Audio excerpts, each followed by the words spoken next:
Assalamualaikum, salam pariwisata dari Ranah Lansekmani. Dalam meningkatkan kesadaran akan peran pariwisata di komunitas dan masyarakat, Disparpora Sijunjung bersama masyarakat sadar wisata dan beberapa komunitas melakukan peringatan Hari Pariwisata Sedunia yang jatuh pada 27 September. Di tahun 2021 ini dilaksanakan di Rest Area Siloke. Kegiatan yang dilakukan adalah diantaranya geocamp dan upacara, serta aksi menanam pohon sebagai bentuk menjaga kelestarian alam di lokasi wisata di Kabupaten Sijunjung.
Ya Allah Tuhan kami, jadikanlah peringatan upacara bendera ini sebagai momentum untuk dapat merekatkan rasa persatuan dan kesatuan bangsa kami. Limpahkanlah karunia-Mu, baik yang datangnya dari langit maupun dari bumi.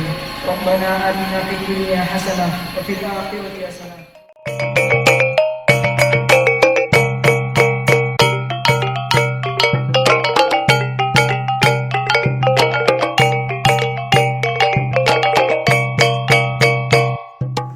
Setelah melangsungkan upacara peringatan Hari Pariwisata Sedunia, selanjutnya dilakukan kegiatan penyerahan bibit pohon dan aksi penanaman bibit tersebut di sekitaran lokasi Camp Area Siloke. Hal ini sebagai bentuk kepedulian terhadap kelestarian lingkungan di lokasi wisata Kabupaten Sijunjung.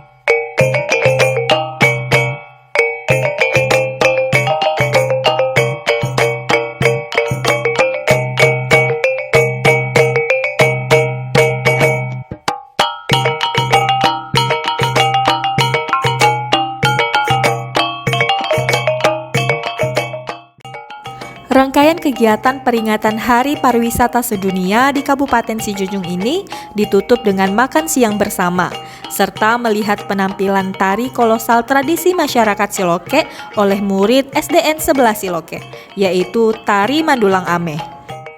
Tarian ini diangkat dari aktivitas keseharian masyarakat Nagari Siloke zaman dahulu sampai sekarang.